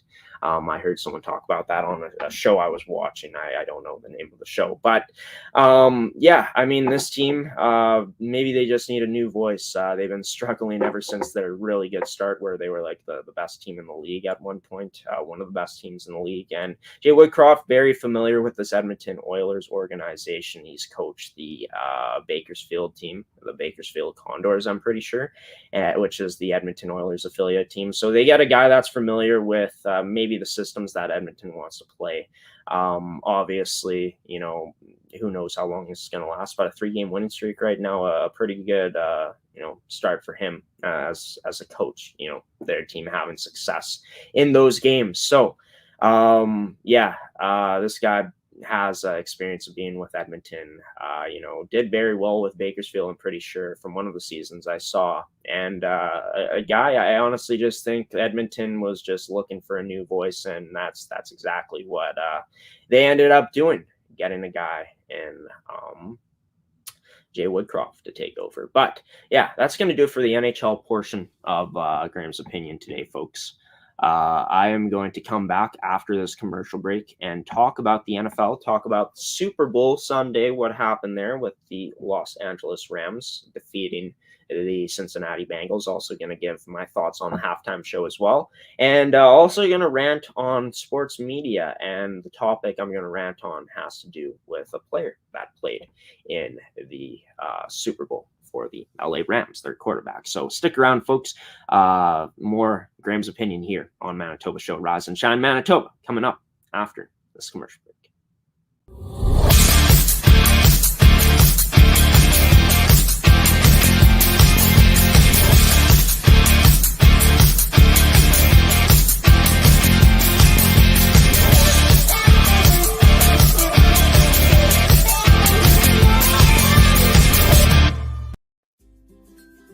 Earth Saver.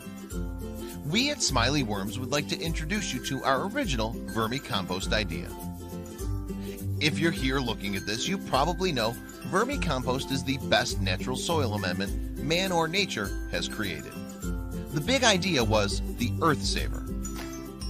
Everything in this bag was kept out of landfills and pre-composted and fed to our worms. Canadians send an average of 720 kilograms per person of organic waste to the landfill each year. We found this alarming. Many Canadians realize it's a problem, but do not have a solution. Most people do not compost. You can be a part of the solution. Buy a bag of Earth Saver to feed your healthy soil. We can only guarantee this.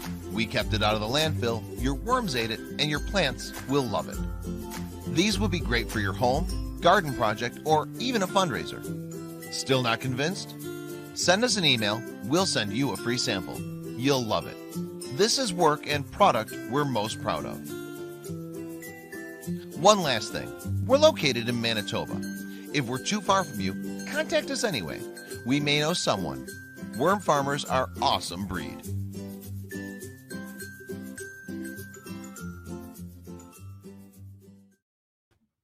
Welcome back to Rise and Shine Manitoba here on ASTV Productions, everybody. Of course, this week's edition of Graeme's Opinion. Oh, sorry. Hiccuped. My apologies there, folks. But this week's edition of Graeme's Opinion, been talking about the NHL so far, the Winnipeg Jets, as well as the Tyler Toffoli trade, Marc-Andre Fleury, thinking that he could go to Edmonton because they do need a goalie upgrade, in my opinion. Also talking about the NHL coaching changes as well. But now it's time to talk about some NFL football. Let's get the graphic up here. Not the graphic, the overlay for Fabricland Winkler. And we'll get into it, as well as their logo here in the not right-hand corner on my side, but since the screen mirrored from my perspective, right there. Fabricland Winkler, of course, you can see here their beautiful overlay that was designed by Liam Elson, who did some work here for us on ASTV. But yeah, Super Bowl Sunday. I mean, another NFL season has come and gone. And the big game, pretty, nice to see a close game this time around, not a blowout, not a low-scoring game as well. Was the LA Rams capturing the Super Bowl, Matt Stafford winning his first Super Bowl of his career in his longest playoff appearance in terms of the longest playoff run that he's ever been on. Taking a look at the score, it was 7-3 for the Rams after the first quarter. It was 13-10 for the Rams at halftime.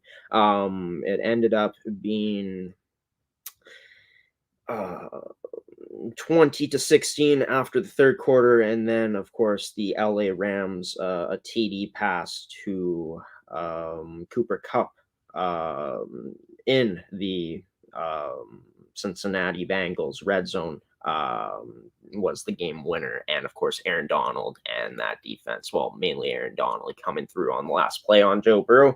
Taking a look at it, Matt Stafford obviously not playing his best game ever, but he was able to make the throws when he needed to. 26 for 40, 283 yards, 3 TDs and 2 interceptions for Joe Burrow.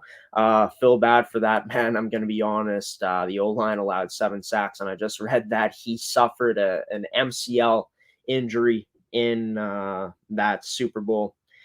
sprained MCL. So those hits definitely took a toll on Joe Burrow. But taking a look at it, like Joe Mixon had 72 yards on the ground on 15 carries. Cam Akers only had 21 yards on 13 carries. He was LA's leading rusher. And Cooper Kupp did his thing. I mean, 92 yards for 8 receptions for 92 yards on 10 targets. 2 TDs. T. Higgins stepped up for the Cincinnati Bengals, catching both touchdown passes that were thrown to him by Joe Burrow. That he ended up going for 4 receptions, 100 yards, and 2 TDs. But taking a look at it, I mean, it came down to a few things in this game. I know that a lot of people were complaining about the officiating, and I will agree that the officiating was not great in this game, and there were a lot of missed calls. But at the end of the day, you know, those are the things that happen, especially now in today's NFL. You can complain about it. You'd be happy about it if you're a Rams fan for sure. But I'm not going to focus on the officiating. I'm going to focus on just the stats that were shown out there by these teams in these categories. So the LA Rams ended up going 6 for 15 on third down. The Cincinnati Bengals went 3 for 14 on third down. And you're not going to win many football games, especially in the Super Bowl, when you're unable to do that, especially when your O-line gives up 7 sacks. And, you know, if you're Cincinnati, you only had 2 sacks on the game. That's quite an advantage for LA there when their defense is able to get home, especially with the players that they have on their team. But taking a look at it, you know, in terms of turnovers, 2 interceptions for the LA Rams, 0 turnovers, 0 interceptions for the Cincinnati Bengals. But, you know, talking about it, Odell Beckham Jr. obviously going out with an injury in that after that first quarter was a bit of a blow to the LA Rams, but they were able to hold up and be able to, you know, outscore Cincinnati at the end of the game. But, you know, what this game came down to, and I talked about it, and the reason I picked the LA Rams was just the O-line not being able to hold up. This O-line for the Cincinnati Bengals gave up 9 sacks in their win against the Tennessee Titans in the AFC divisional round. I mean, Tennessee has a good defense, you know, very impressive defense this season for them for what they were projected to be coming into the year. But when you go up against Aaron Donald, Von Miller, as well as a guy like Van Jefferson, and I do want to take a look at the stats here to see who exactly got home to the quarterback as many times as they did. LA Rams. So, yeah, Von Miller had 2 sacks. Aaron Donald had 2 sacks. Leonard Floyd had a sack as well. You know, Sean Robinson also had a sack, and Ernest Jones had a sack as well. And just the havoc that Aaron Donald creates, the attention that is put on him, allows for these guys to do so many good things. Von Miller's such a good pickup for them in their trade that they made for them to add to that D-line. Leonard Floyd, of course, getting home with the sack. So this defense was absolutely sensational in that regard in this game. I will say Jalen Ramsey was getting cooked all game long, and lucky that Joe Burrow, you know, didn't have enough time on that last play of the game that they had, because Aaron Donald was able to get home on him and create some havoc. But yeah, Jalen Ramsey got lucky, I do got to say, but he is a Super Bowl champion. So, you know, the LA Rams just, you know, played the better football game throughout the 4 quarters and were able to make clutch plays when they needed to. A guy like Cooper Kupp, which I will say his last touchdown was set up due to some unfortunate penalty calls, and the reffing definitely does need to be addressed in the NFL. But Cooper Kupp being able to make the plays when he needed to, even though Matt Stafford threw 2 interceptions, he was able to make the throws when he needed to, as well as, you know, Aaron Donald stepping up and winning his Super Bowl, you know, adding just really the missing piece to his Hall of Fame career resume. And yeah, this defense, really that D-line dominating the Cincinnati O-line, which really was the difference in this game. Because if it wasn't for that, and Joe Burrow had a good game, Joe Burrow ended up throwing 2 TDs. Joe Burrow has been a fighter all season long. You upgrade the O-line of Cincinnati, you know, you continue to add pieces to that defense, you know, you're able to keep Jamar Chase down the line, as well as a guy like T. Higgins or Tyler Boyd. You continue to add weapons and supplant weapons for Joe Burrow, a guy like Joe Mixon as well. This Bengals team, people calling it a fluke, I don't understand it. I mean, they ended up having a great season with a pretty young coach who just got extended. I mean, he is older than Sean McVay by 2 years. You got Joe Burrow, who was only in his second year and came off of an ACL injury, and it sucks that he's got an MCL sprain. It will be interesting to see how that will affect him. But Joe's a fighter. He will be back at some point in the Super Bowl in his lifetime. And the Cincinnati Bengals team put the league on notice this year and almost won the Super Bowl, even though they got sacked 7 times. Joe Burrow got sacked 7 times. I will say this, going into the Super Bowl halftime show, what a show that was put on. I do got to say, I have only one criticism about it, and that we didn't hear enough songs. That was the only thing. It was awesome to see Snoop Dogg, Dr. Dre out there. Eminem, I would have liked to see more Eminem as well as more Kendrick Lamar. And I know that people thought Kendrick Lamar's performance sucked, but I'm going to be honest, I'm a huge Kendrick fan, and I just love how he's been trolling as of late. If you guys have listened to his music, you'll know what I mean. He's, I think he's one of the best rappers out there as well. One of the rappers that I listen to from time to time. But yeah, very good halftime show. I know that the set it looked fantastic. It looked really cool, but it was like dollhouses or something like that. Yeah, the only problem was, like, obviously you could see it on the big screen, but for the people that were, standing behind the houses, they couldn't see inside it. But, those were really the only concerns, that it wasn't long enough, that the artists, in my opinion, or the rappers, whatever you want to call them, didn't have a chance to perform as many songs as me as a viewer would have liked to see. But overall, this was one of the best halftime shows that I've seen in a very long time. And I was a big fan of the Weeknd's halftime show last year. I know a lot of people weren't a fan of that, but 2 really good halftime shows. I'd say that this one was probably better. I'd say that this one was better this year than the halftime show last year, even though I really did enjoy the Weeknd's performance. But just so cool to see rappers finally get a chance to perform in the Super Bowl. Halftime show is like, rappers have, come in before, like Travis Scott back in, what year was it? The 2019 Super Bowl. Yeah, I mean, to see rappers headline in a show like this, breaking a barrier, yeah, it was cool to see, and pretty historic moment, and everybody absolutely enjoyed it. Like, I put out a poll on my Instagram after the show was up. I was like, did you enjoy the halftime show? Thumbs up if you liked it, thumbs down if you didn't, and got way more thumbs up than I did thumbs down on that. So yeah, overall, I thought that the Super Bowl was great. You could call it rigged if you want, but I'm just so happy that we got to see a close game, a battle until the end, with 2 teams that, a lot of people expected the LA Rams to be in the Super Bowl, but no one expected Cincinnati. And I can bet you no one except for diehard Cincinnati fans or trolls expected Cincinnati to be in the Super Bowl at the start of the season.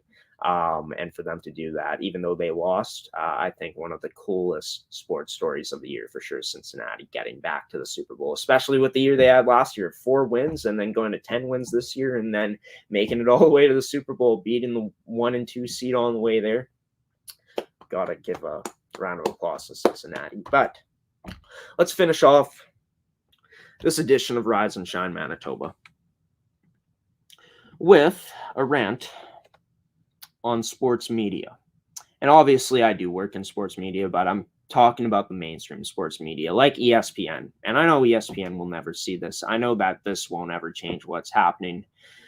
But I'm so sick of when a player like Matt Stafford ends up winning a Super Bowl for the first time in his career for being with a terrible franchise in the Detroit Lions for his whole career, finally gets his chance to play on a team, although it was stacked, but he finally gets a chance to play on a team with talent.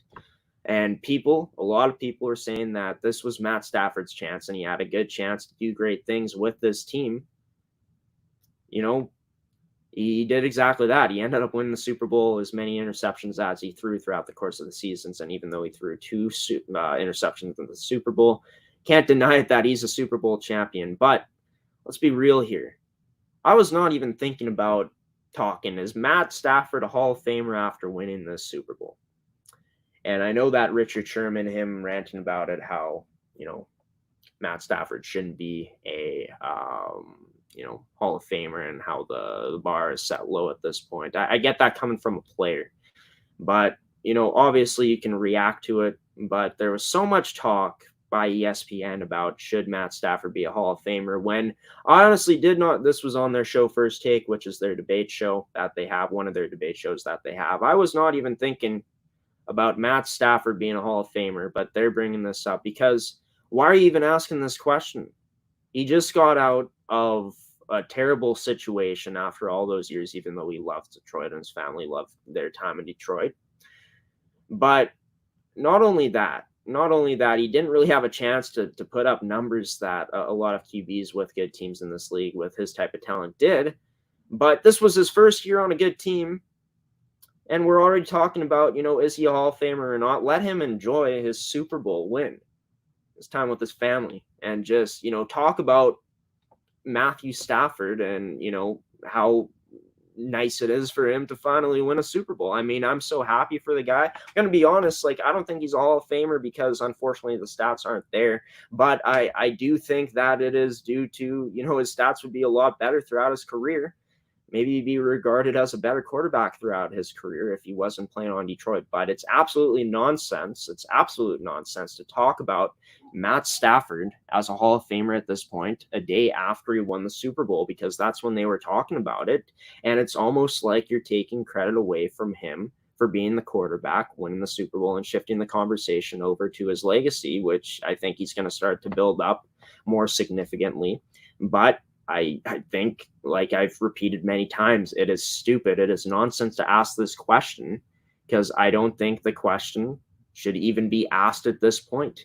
You give him a few years, see what he does for the next 3 or 4 years. Now, I don't know how much time he has left on his contract, but I'd like to think that the LA Rams are going to re-sign him for as long as he's playing at the level he's been playing at. But yeah, I'll say it again. It bears repeating. What a stupid topic to talk about, because we shouldn't even be having this conversation at this point. And they brought it up, why they shouldn't be having this conversation. So why do you have it? Oh yeah, for clicks. ESPN has become a shell of itself. And,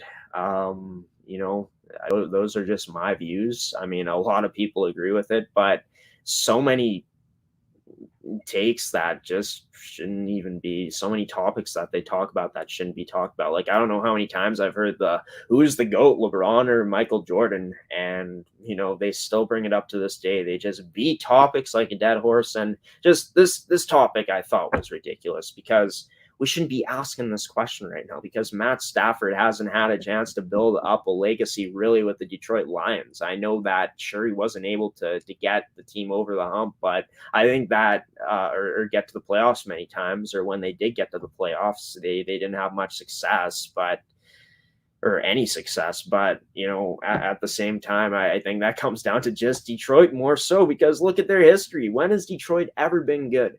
When has the Detroit Lions ever been good? I'm sorry, Lions fan. And if you are a Lions fan, I apologize. But it's true too. You've had 2 generational talents retire early. I mean, it's just nothing good happens for the Detroit Lions, and it's sad to see. You'd like to see them do well, but Matt Stafford goes to the LA Rams and proved all the doubters wrong. And now we're asking questions now that are kind of, disrespectful at this point, because we should not be asking this question at this point because of the situation he's been in for his whole career. And, I think down the line, when he continues to have good success, if he continues to have good success with this Rams team, able to make some Pro Bowl appearances and more stuff, I think those are more possible now at this point, because he's out of a terrible situation in Detroit. So that's my take on it. Just sports media, doing stuff for clicks, in my opinion, asking nonsense questions, and just just be happy Matt Stafford won a Super Bowl finally. Like I'm so happy for the guy. But look at me acting like I know Matt Stafford and I actually play sports. I mean, I used to play sports, but full-time TV host now, as you guys know. So yeah, let's finish it off with that, folks. This is going to do it for this week's edition of Rise and Shine Manitoba and Graeme's Opinion. Hopefully you guys enjoyed the segment today. Seth Rock will be back on the show next week, so stay tuned for that. But yeah, I'm losing my train of thought. Yeah, I want to thank Harry Siemens, as well as Lorena Mitchell and Gordie Tumilson for being the guests in today's edition of Rise and Shine Manitoba. I also would like to thank the wonderful sponsors of Rise and Shine Manitoba today, in AETI, Evolve Green, and Fabricland Winkler for sponsoring this week's episode. And I also want to thank you, the viewer, for tuning in today on this Wednesday morning and taking the time out of your Wednesday for these last hour and 50 minutes. So for this last hour and 50 minutes. But Rise and Shine Manitoba will be returning next week, folks. Looking to have some different guests on the show as well. Of course, going to have Harry always, as well as Gordie Tumilson, perhaps Lorena Mitchell as well. But going to be looking to have maybe Bill Johnson on the show. That could be good. Maybe Adam Weblake. I don't know, one of those executive directors of associations throughout Manitoba, throughout the province. So keep you updated on that. The guest list for Rise and Shine Manitoba will be coming out sometime next Tuesday. Be sure to check that out on our social media pages, on our Instagram at ASTV Productions, on our Twitter at Amateur Sports TV, as well as on our Facebook at ASTV Productions. You guys can catch next week's edition of Rise and Shine Manitoba, as always, on our Facebook at ASTV Productions, on our Twitter at Amateur Sports TV, as well as on our website at astvproductions.com at 10 a.m. is when the show will start, Central Time, Manitoba time. So until next week, when I see you folks on Wednesday morning at 10 a.m. here for an all-new edition of Rise and Shine Manitoba Show, I've been your host, Manitoba Show, Graeme Forsyth, signing off now, giving you the salute, giving you the peace out as well. Probably give you another one to end off. But until next Wednesday, folks, have a wonderful rest of your day. Have a wonderful rest of your week. Have a wonderful weekend as well. Stay safe out there. Stay warm. Stay safe if you're driving on the highways as well. And until next Wednesday, folks, giving you another salute and another peace out. I'll see you then. Take care.